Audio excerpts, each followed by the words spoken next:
7:45. We're back with Stacey McLachlan, who's the editor of Western Living Condo. We're talking about small spaces, and specifically today, Stacey, we're talking about how you can fix up your home office, make it a little bit prettier, maybe a little bit more user-friendly. Yeah, you want to create a space that you actually want to spend time in, especially like if that's where your computer lives, that's where you're spending a lot of time too. So may as well make it a space that's going to inspire. All right, let's get to some of the photos that you brought. I'm looking forward to getting some tips here because mine is challenged to say the least. I love this one because not a lot of the time our workspaces are shared spaces. Like in this dining room, the homeowner uses it as a workspace as well and hides all that computer stuff, the printer, the scanner away in a beautiful mirrored armoire here. So think about getting your office furniture from places other than an office supply store, and you're going to find some great options. So you can just open up that armoire, you get to work, and then you close it off, and it becomes your dining room again. Beautiful. That's great. Yeah. Okay, what do you have next for us?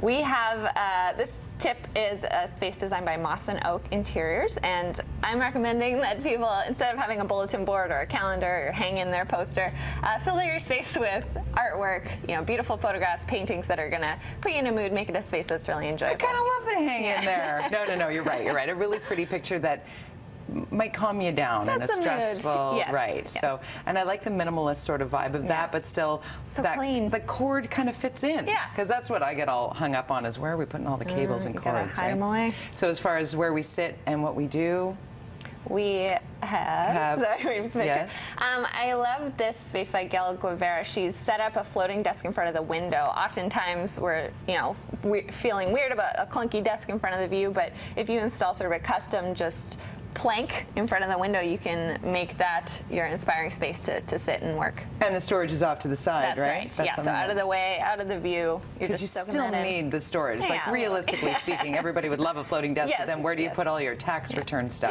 that you just shove in there every year and then hand to your accountant? And what about where you sit in terms of actual seating? Because many of us just, grab that chair as opposed to, you want a pretty chair. You want a pretty chair. So we've got, I've got an example here. Oops, sorry, this is a different tip. We'll get back to that other one. No worries.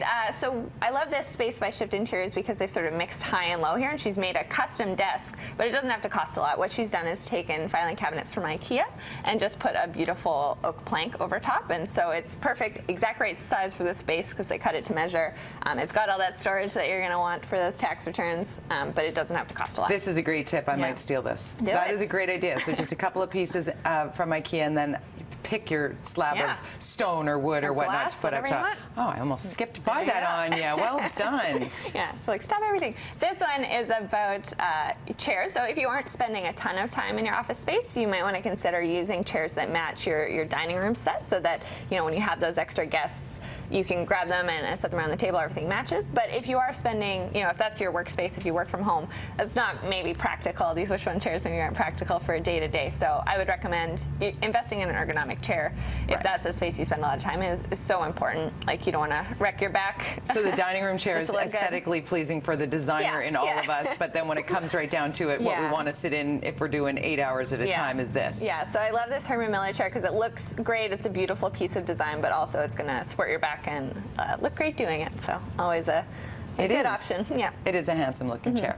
So we're getting more ideas here. Yes, so instead of a desk lamp or a task lamp, try something a little more sculptural. So this zigzag lamp, it's going to light your workspace, but also really draw the eye in and add a pop of fun to the room as well. Overall, what I'm getting from you, Stacey, is don't be afraid to have a little fun and add a little quirk in there. Yeah, it doesn't have to be all work, no play. No, love that idea. And it's about living in small spaces as well. Western Living Condo on newsstands. Pick it up, get some tips, because Lord knows here in Vancouver, we all need to know how to do more with less space, right? Thanks for being here. No problem. We'll see you again soon.